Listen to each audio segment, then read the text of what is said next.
Bueno, continuamos entonces con la doctora María del Carmen. ¿Cómo quedamos, doctora? ¿Cómo se define la hipertensión arterial? Bueno, yo le diría un aspecto conceptual y un aspecto numérico. El aspecto conceptual, la hipertensión arterial es el aumento de la presión que ejerce la sangre sobre las paredes arteriales, lo cual daña la pared arterial y genera después las complicaciones. Y en el aspecto numérico hay que tomar un punto de corte, es decir, entonces la definimos numéricamente como aquella presión que es igual o está por encima de 140-90 milímetros de mercurio o 14,9, que es lo que la gente entiende más. Y este concepto está simplemente ligado a evidencia científica que, es decir, cuanto más alta la presión arterial, mayor es el riesgo de padecer un evento cardiovascular a nivel cerebral, cardíaco o renal. ¿Tenemos cifras en Uruguay de la prevalencia de la hipertensión arterial? Uruguay no escapa a lo que es la realidad en el mundo. La hipertensión arterial es la enfermedad más prevalente en el mundo. Hay 1.500 millones de personas que la padecen. Y en Uruguay hay un 34% de la población adulta. Son aproximadamente unos 800.000 uruguayos que tienen hipertensión arterial mayores de 20 años. Y no escapan los niños porque hay una población infantil del 2% que también padece hipertensión arterial. Si bien sabemos que la hipertensión arterial existen dos tipos, ¿no? Pero el tipo esencial, que es lo que padece la mayoría de la población, ¿cómo podíamos evitarla o por lo menos cómo podíamos hacer para que se produjera menos la hipertensión? Primero hay que conocer entonces, bueno, vamos a hablar de la hipertensión esencial, no nos vamos a referir al escaso número o porcentaje de hipertensiones que tienen una causa conocida y tratable. La hipertensión arterial hay que conocer cuáles son sus favorecedores para, digamos, tratarlos y evitar que una hipertensión que se puede desarrollar tal vez se desarrolle más tardíamente. Los dos aspectos fundamentales son los antecedentes familiares, la carga genética que la persona trae consigo y después la edad. Es decir, cuanto mayor edad tenemos, más chance tenemos de desarrollar una hipertensión arterial, tanto es así que después de los 55 años de edad, 1 de cada 3 personas ya tiene una hipertensión arterial. Quien tiene un padre o ambos hipertensos tiene más chance de desarrollar una hipertensión arterial. Pero hay una serie de factores favorecedores que hacen que de pronto indefectiblemente se desarrolle o se desarrolle más tempranamente, que son fundamentalmente, están ligados a los hábitos o a los estilos de vida. Aquel que es sedentario, que no hace ejercicio físico, el que tiene sobrepeso u obesidad. No hay que olvidar que el 57% de la población de Uruguay tiene cierto grado de sobrepeso y obesidad. El consumo de sal es un factor importante y favorecedor. Cuanto más sal consumimos, ya nuestra dieta tiene gran cantidad de sal, que estamos en la media de la población mundial. Bueno, y después hay factores que se agregan que aumentan el riesgo. ¿Cómo sería la forma correcta de tomar la presión arterial y cada cuánto lo recomendaría usted que lo hicieran los adultos principalmente? Bueno, para hacer el diagnóstico de hipertensión hay que tomar la presión arterial y no hay otra forma. Si esperamos a tener síntomas, vamos a llegar tarde al diagnóstico de la enfermedad. Y para que la presión arterial, para que esa medida de la presión arterial sea confiable, hay que tomársela en condiciones que son reconocidas, pero que se recomiendan habitualmente y que no todas las personas lo conocen. Las personas se toman la presión arterial en el consultorio, se toman la presión arterial en la farmacia, se toman la presión arterial en la casa, pero la forma de tomar la presión arterial tiene que ser, primero la persona tiene que estar tranquila. Aquella medida que nos tomamos generalmente cuando tenemos dolor, cuando tenemos fiebre, cuando tuvimos una discusión, cuando estamos nerviosos, y la presión viene y me dice, me tomé la presión, tenía 17, bueno, pero ¿en qué condiciones se tomó usted la presión? ¿Qué pasó ese día? Y bueno, lo que pasa es que me dolió la cabeza y yo me sentía nerviosa y me tenía una discusión y me tomaron la presión arterial y tenía 17. ¿Y después se la volvió a tomar? No. ¿Y se la ha controlado hasta ahora? No. Bueno, vamos a tomársela.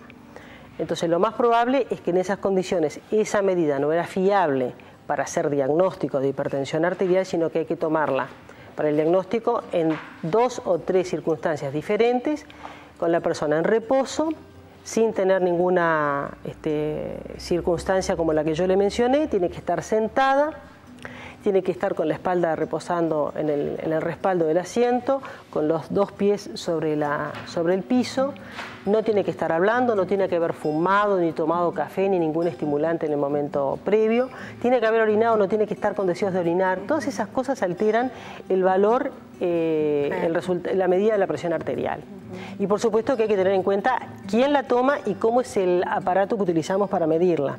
Generalmente siempre recomendamos equipos de manguito en brazo. Les decimos a los pacientes cuando se van a comprar un equipo que traten de no comprar equipos de uso en muñeca o en dedo, porque esos equipos no son confiables. Siempre el equipo tiene que ser braquial y tiene que ser además adecuado al perímetro del brazo. Por eso que utilizamos distintos manguitos y aparatos en los niños, en los adolescentes o en las personas adultas obesas que tienen un brazo muy grueso, ¿no? De más de 35 centímetros de perímetro. Bien, sabemos que la hipertensión arterial es una enfermedad que puede dañar muchos órganos, ¿no? Principalmente todo lo que es el cardiovascular, cerebrovascular, ¿verdad? ¿Cómo indicaría el tratamiento en esos pacientes que son hipertensos? ¿En qué se basaría el tratamiento? Le diría que los 3 órganos en los que hacemos énfasis y los 3 órganos de impacto, los 3 órganos de blanco son el cerebro, el corazón y el riñón. Fíjate que acá en Uruguay la primera causa de muerte en los mayores de 30 años es el ataque cerebrovascular vinculado directamente a la hipertensión arterial. Después siguen las enfermedades, el infarto cardíaco y las enfermedades renales. Tú me preguntabas con respecto al tratamiento. El tratamiento lo que busca es, si el paciente es hipertenso, controlar sus valores, ¿para qué? Para proteger el daño de cerebro, corazón y riñón, mediante 2 grandes cosas que son el cambio del estilo de vida, el cambio de los factores removibles que son la obesidad, el tabaquismo, el colesterol alto, si hay una diabetes, controlarla, etcétera, porque no es solamente la hipertensión la que daña, sino los demás factores de riesgo que la persona también puede tener y que suman el riesgo global, que lo ponen en una posición de tener o un infarto, un ataque cerebrovascular o una enfermedad renal que a la larga lo puede llevar a la diálisis crónica. Eso por una parte, cambios de hábitos de vida y estilo de vida. Y por otro está el tratamiento farmacológico, que lo va a indicar el médico, que puede ser un fármaco, 2 fármacos, a veces 3, y que hay que conocer los valores meta, los valores a los que tenemos que llegar. Entonces 2 cosas tiene que tener en cuenta, o 3 el paciente. Primero, que el médico le puede indicar hasta 2 medicamentos. ¿Sabes? Hasta el 60% de los hipertensos pueden necesitar por lo menos 2 medicamentos para controlar su presión arterial a valores digamos, recomendados que son por debajo de 140-90, de 14-9. Generalmente andan en 130-80, 130-85. El tratamiento es de por vida, no hay que suspenderlo bajo ningún concepto y no hay que asustarse si el médico le dice vamos a agregar otro medicamento más. Y eso puede llevar a veces el testear y el llegar a controlar una hipertensión arterial puede llevar varios meses o un año. Claro, pero es importante lograrlo. Pero hay que llegar a los valores meta, porque tomar medicamento para mantener la presión arterial en 15, en 14, claro, no tiene sentido porque no estamos cumpliendo con el objetivo que es proteger cerebro, corazón y riñón, claro, y evitar el daño en esos órganos para dar mejor calidad de vida y por más tiempo. Bien. Y como mensaje final, para redondear el tema, ¿qué le gustaría transmitir a los televidentes?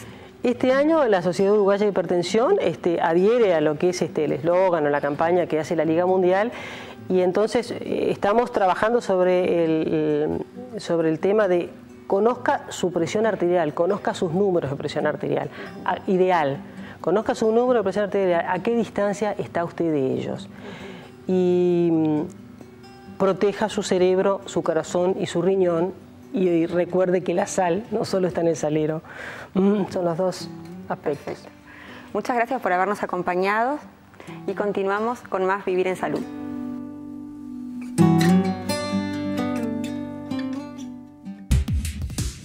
El 14 de junio es el día de la donación de sangre. Los requisitos obligatorios para ser donante son tener entre 18 y 65 años, pesar más de 50 kilos, estar en buen estado de salud y no ser hipertenso. Donar sangre es donar vida. Si bien la hipertensión afecta a nivel mundial más del 20% de los adultos entre 40 y 65 años y a casi la mitad de las personas mayores de más de 65 años, también se sabe que afecta a niños. Veamos cuáles son las alertas para los padres. La toma de la presión arterial en niños no es tan fácil como en adulto y requiere tener algunas consideraciones. O sea que por un lado, tomar la presión arterial. En segundo lugar, hacerlo en forma correcta. Y en tercer lugar, interpretar esas cifras de presión arterial, ¿verdad? Las cifras de presión arterial normales en niños son diferentes según sea un niño o una niña, según su edad, según su altura, ¿verdad? Entonces por eso los pediatras usamos las tablas para valorar cuáles son los valores normales. No es un mismo valor normal para todos los niños, sino que es diferente según estos parámetros, ¿verdad? Por lo tanto, eso también lleva un poco más de complejidad para determinar cuál es la presión normal del niño. Una presión normal, por ejemplo, una presión arterial de 112, 120, 70 puede estar en el límite o ser casi normal en un adolescente, mientras que si es un niño chico de 1 o 2 años, puede tratarse esa misma cifra de una hipertensión arterial. Respecto a cuánto afecta la hipertensión, en cifras, 1 o 2% de los niños la padecen, ¿verdad? Pero esto cambia en los adolescentes y sobre todo en los adolescentes obesos. Se ha visto que hasta un 30% de los adolescentes obesos pueden tener hipertensión arterial. Por lo tanto, ¿por qué? Porque se ha visto que hay una relación directa del nivel de presión arterial con el índice de masa corporal. Es decir, que si hay obesidad o un índice de masa corporal elevado, esto es probable que eleve las cifras de presión arterial hasta convertirlo en un niño hipertenso, ¿verdad? Justamente se plantea que, sobre todo en niños adolescentes, la obesidad es la primera causa de hipertensión y los malos hábitos alimentarios, las ingestas inadecuadas, ingesta inadecuada de sal, la inactividad física. Actualmente los niños consumen en exceso sal. La sal que contienen los alimentos es suficiente para vivir saludablemente, pero a eso se le agrega el uso del salero en la mesa, el agregado de sal en las comidas y el consumo de alimentos, sobre todo los alimentos manufacturados, que vienen con mucha sal.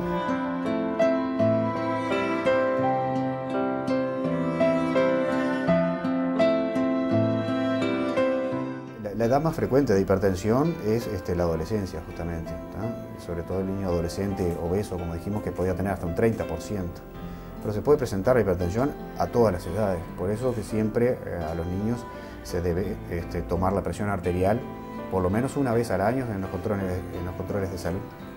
La prevención de la hipertensión se hace estimulando hábitos de vida saludable, evitando la obesidad, evitando el sedentarismo, pero en niños siempre debemos destacar esas causas secundarias de hipertensión, como son las causas renales, enfermedades de los riñones, enfermedades cardiovasculares como la coartación de aorta y otras enfermedades endócrinas menos frecuentes que pueden ser causa de esa hipertensión arterial. Por lo tanto, un niño con hipertensión requiere una evaluación por un especialista, que puede ser el pediatra, y descartar estas enfermedades. Y en una segunda instancia, según lo que se plantee como causa de esta hipertensión, puede ser necesario que lo vean otros especialistas.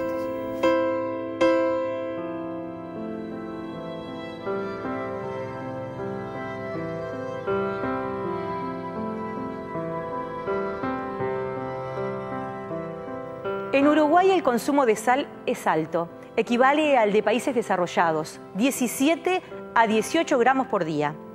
La Organización Mundial de la Salud recomienda reducir a 6 gramos diarios. La sal forma parte de nuestra dieta. Sin embargo, un consumo excesivo puede ser perjudicial. Cuando el médico recomienda al paciente bajar su ingesta de sal, generalmente se piensa en el salero o la sal que agregamos al cocinar. Sin embargo, alimentos de consumo frecuente contienen mucha sal y no sabemos. El 72% de la sal que ingresa a nuestro organismo procede de alimentos elaborados y entre ellos embutidos, pan y quesos son los que más la aportan. Hace años que soy hipertensa, vivo en California muchos años, estoy tratándome por la hipertensión y estoy operada del corazón y sigo tomando lo mismo, 2 tipos de medicina para la presión. ¿Y se toma usted la presión? Sí, yo me la tomo, sí. ¿Sí? ¿Y qué aparatos usa? ¿Los convencionales o estos electrónicos nuevos que hay? No, el electrónico, porque el convencional es un poco pesado para traer. Yo sé que es mejor el convencional, es mejor, pero yo uso el electrónico, que siempre se mide uno menos. Estoy internado en el Banco Seguro de Estado. Ajá. Todos los días me toman la presión y la fiebre y eso. ¿Pero usted sufre de presión? No, es rutina de todos los días. Y no, la verdad que en realidad no me tomo mucho, pero soy de presión baja, siempre tengo baja la presión. No tengo problemas de presión. Tomo medicamentos, pero no me la tomo habitualmente como debería tomármela. ¿Y tú sabés que los nenes también sufren de presión? Sí. ¿Y alguna vez le han tomado la presión a la nena? Sí le han tomado la presión a ella. Cuando va al doctor sí le toman la presión. Y así llegamos al final. Muchas gracias por acompañarnos. Será hasta el próximo sábado a las 10 por la señal A+B y Canal 10. Buena semana.